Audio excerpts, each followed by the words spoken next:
Alright, what's up mga master? Welcome back again sa ating channel, Master Jelon. So for today's video mga master ay samahan niyo ko dahil pupunta tayo sa Honda Philippines, ang mismong factory ni Honda. Na-invite nga pala tayo ni Honda Philippines para gamitin or kunin yung isang unit nila na Honda PCX kasi gusto nilang ipa-review sa atin ang unit.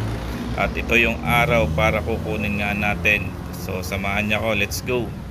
Susunduin nga pala tayo ng mismong empleyado ng Honda Philippines at may sarili silang sasakyan. So iniwanan natin ang motor dito sa parking na malapit sa atin at dumaan muna tayo sa Jollibee para sa ating almusal dahil masyado pang maagap.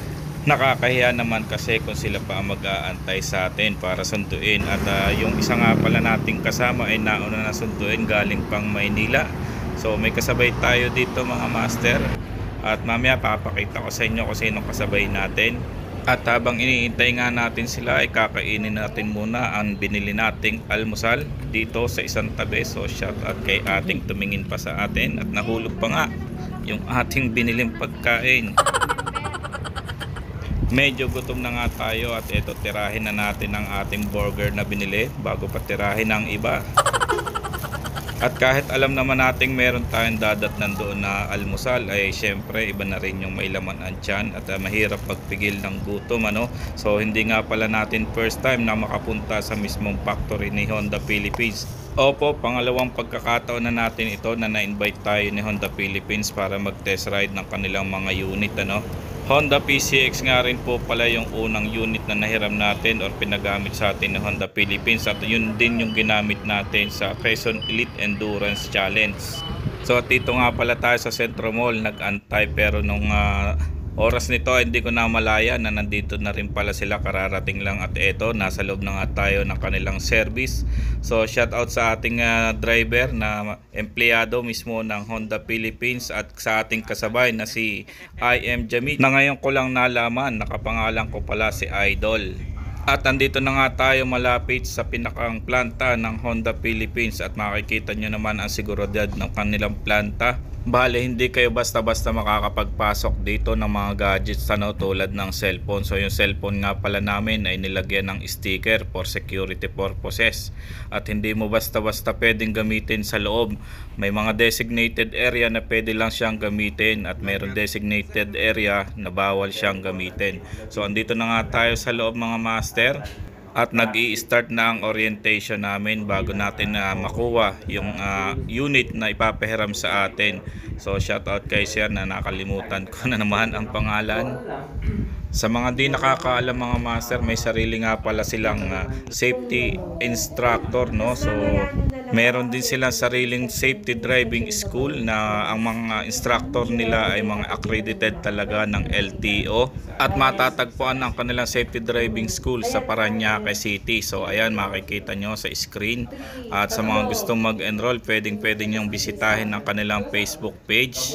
Hanapin lang sa FB page ang Honda Safety Driving Center Philippines. At yan, dyan na kayo mag-inquire mga master.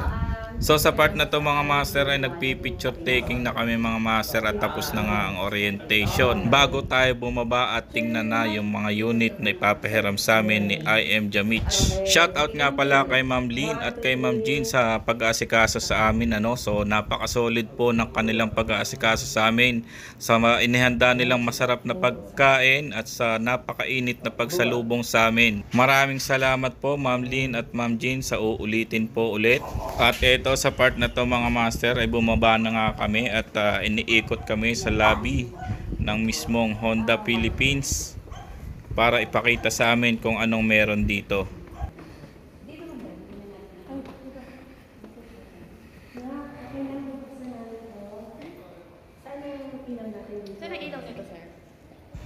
At ang nakikita nyong motor ay ang Honda Click 160, ang pinaka-latest na model na ginawa ni Honda Philippines ano. Andito rin sa room na ito yung pinakaunang motor na ginawa ni Honda dito sa Pilipinas hanggang sa pinaka-latest version.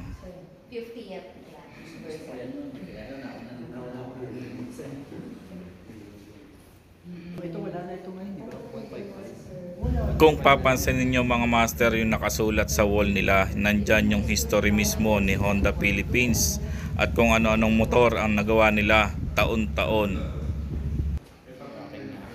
At ito nga yung miniature ng kanilang planta. So makikita natin dito kung gaano kalaki mismo yung actual na planta nila.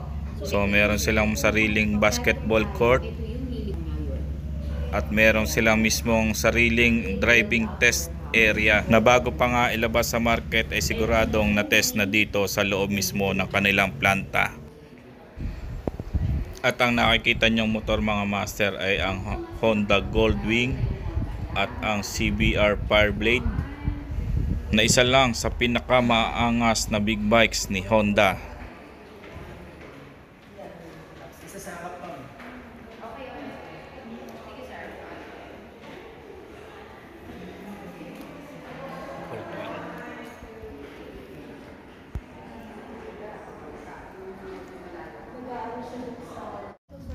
At ayun, natapos na nga ang ating picture taking sa lobby ni Honda Philippines at dito sa part na to ay magpi-picture taking naman kami sa mismong labas ng building ni Honda Philippines. At itinutur nga kami dito ni Ma'am Jean at ni Ma'am Lynn. So maraming salamat ulit kay Ma'am Lynn at kay Ma'am Jean. Sila pa mismo ang nagpi-picture sa amin ni Tokayo. At konting trivia lang mga master, hindi tayo pwedeng basta-basta bumaba sa kalsada ng mismong dinadaanan na sasakyan. At pag kayo ay dumaan dyan at bumaba dyan ay pipituhan kayo sigurado ng guard nila. At ito na nga yung motor na gagamitin natin at ipapahiram sa atin ni Honda Philippines. So bago natin kunin yan or gamitin or ilabas dito sa factory ni Honda ay syempre konting orientation uli kung paano ang basic na paggamit ng ating gagamiting motor. Okay po. Di po ba may Olympics kayo dati ng nakaraan? Okay po. Dito, sa brand marketing talaga po. Okay Siya yung po. only Filipino na pinapadala. Ayan. Lagi pong ano niya, ng OB po niya na laging ibang bansa. Japan. Samantalang kami, HSDC lang po. Wala kayo na wala na kami. Sir, isa na lang Po kayo ng San Miguel. Be, ikaw na.